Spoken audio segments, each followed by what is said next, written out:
Hey yo, j'espère que vous allez bien. Comme vous le savez, moi, je suis Didem Celebi, j'ai 25 ans.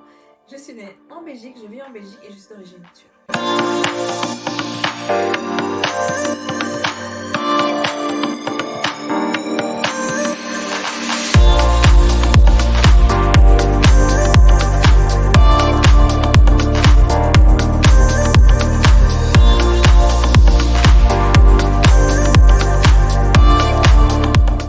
Il y en a qui me connaissent du concours de Miss Belgique parce que j'avais participé en 2017. Alors je suis Miss Brabant Flamand 2018 et j'avais participé aussi à la finale de Miss Belgique, donc j'étais dans les 7 à 10 finalistes.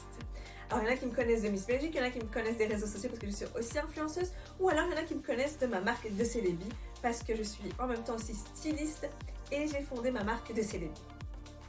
Alors en fait, voilà, je suis devant vous avec mon hijab. Alors il y en a beaucoup, j'ai reçu beaucoup de commentaires de pourquoi tu t'es voilée, comment ça se fait que tu t'es voilée, etc.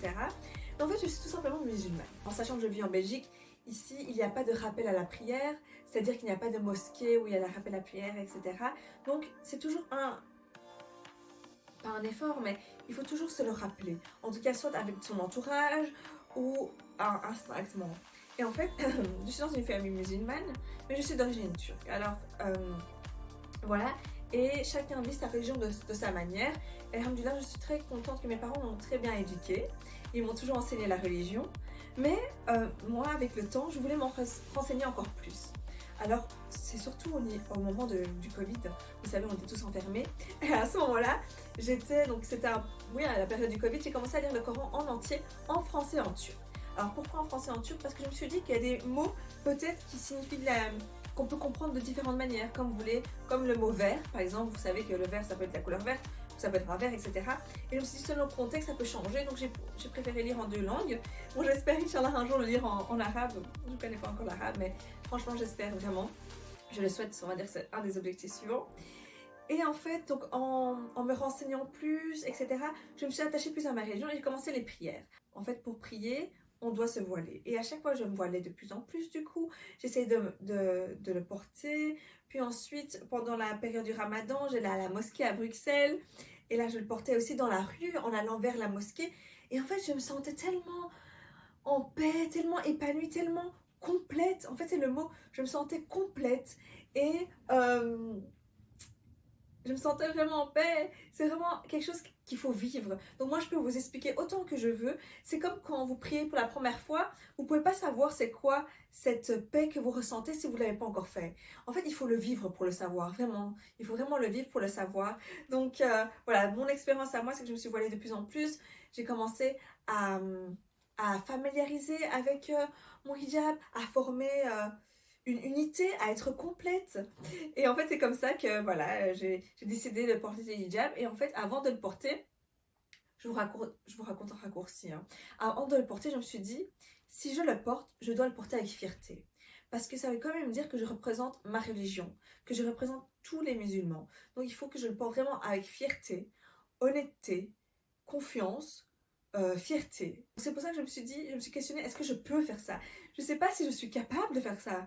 Donc du coup, je me suis interrogée, etc. Et puis avec le temps, c'était un des jours sacrés, je me suis dit, bon, pourquoi je me repousse? Enfin, pourquoi je repousse la situation? Pourquoi je ne le fais pas maintenant? Et moi, je suis du signe zodiaque bélier. D'habitude, je fonce pour tout. Je fonce. Et là, je dis, pourquoi je reporte en fait? Pourquoi je me reporte?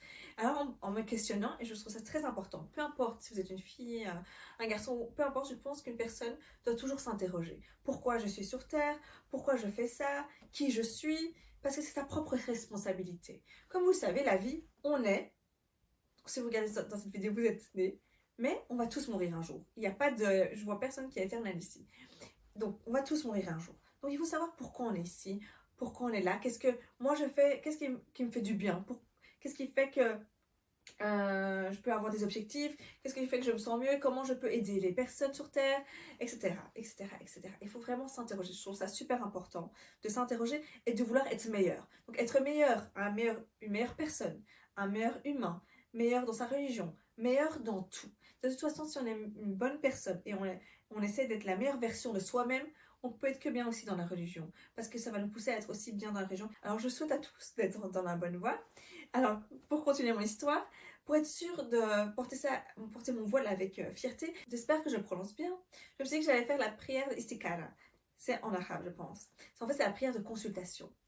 Et je me suis dit, je vais faire la prière de consultation, pas parce que est-ce que c'est le bon chemin. Je sais que c'est le bon chemin. Donc ça, il n'y a pas de doute. C'est est-ce que moi, je suis prête là maintenant à porter le voile. C'est surtout ça ma question. Est-ce que je suis prête là maintenant à porter le voile. Donc j'ai fait ma prière et dans mon rêve, il n'y avait pas de signe plus clair que ça. J'étais habillée en blanc, il y avait une femme à côté de moi habillée en blanc. Je savais que c'était une femme par rapport à sa posture, mais je ne voyais pas son visage. Elle avait une lumière sur son visage, donc je ne voyais pas son visage. Elle était voilée aussi. Elle a pris mon voile, elle a pris un voile blanc, pardon, elle m'a voilée. Et le matin, après, je me suis réveillée, après ma prière, je me suis dit, bon, aujourd'hui, je me voile. Et c'est comme ça que je me suis lancée et que je me suis dit, voilà, je me voile aujourd'hui. J'avais plus de questions en tête, j'avais plus de peur, je sais que j'étais prête à ça et que Allah, il a fait que ce soit mon destin. Et du coup, je suis très très reconnaissante aujourd'hui de porter le voile. Je me sens complète. Vraiment, c'est le mot, je pense. Je me sens complète et en paix. C'est ce qui, je sentais que en fait, c'est quelque chose qui me manquait, vraiment. Et à savoir que moi, j'ai eu beaucoup de questions. Est-ce que c'est ta famille? Est-ce que t'as un copain, etc. Pourquoi tu portes le voile? En fait, pas du tout. Je n'ai ni copain. Et en plus, si on me connaît vraiment bien, ils peuvent savoir que j'ai un caractère assez fort. Jamais j'écouterai un homme, que je parle pas trop vite, mais surtout un homme qui me dirait de quoi faire en fait. Surtout c'est ça. Quand je dis ça, c'est pas des conseils. C'est j'écouterai pas si on me dit de faire quelque chose, faire quelque chose en forçant. Personne peut me forcer à faire quelque chose, on va dire ça comme ça. Ainsi que ma famille. À savoir que moi je suis dans une famille turque où chez nous, dans ma famille, des deux côtés, papa et maman, il y a que les personnes âgées qui portent le voile après un certain âge. Mais dans la jeunesse, chez nous, franchement, même jusqu'à 60 ans, je pense je connais personne qui porte le voile chez nous. Donc c'est certainement pas non plus de la famille. Donc voilà, j'ai écouté, ça c'est mon histoire à moi, c'est mon vécu, et je souhaite à tous juste de vous interroger et de retrouver votre paix intérieure, votre paix qui date de votre naissance. Parce que tout le monde naît comme une lumière, tout le monde naît, comment dire, d'une simplicité, d'une pureté, d'une gentillesse, d'une transparence. Et j'espère à tous de retrouver ça. En fait, souvent, les gens, quand ils sont malheureux, etc., ils disent « Oh, t'es plus heureux quand t'es jeune », c'est parce que vous étiez innocent. Et en fait, je souhaite à tous de se retrouver ça. Et il faut juste, pour retrouver ça, il faut juste revenir à soi. Donc voilà, et vous savez qu'à l'intérieur de vous, le plus proche, c'est Allah. Donc voilà, je vous souhaite à tous d'être heureux, d'être bien, quiconque que vous soyez heureux et que vous vivez pleinement cette dunya, cette terre qui vous reste vraiment quelques temps à vivre. C'est vraiment comme un rêve. Hein. On a ouvert les yeux quand on est né et on va refermer les yeux. Donc voilà, je vous souhaite une superbe vie, qu'Allah vous accorde le meilleur dans tout et surtout de passer toutes vos épreuves parce que tout le monde vit des épreuves avec facilité. J'espère que cette vidéo vous servira à vous aussi de vous écouter, de vous questionner et de vivre cette vie avec amour et avec Allah. Je vous aime.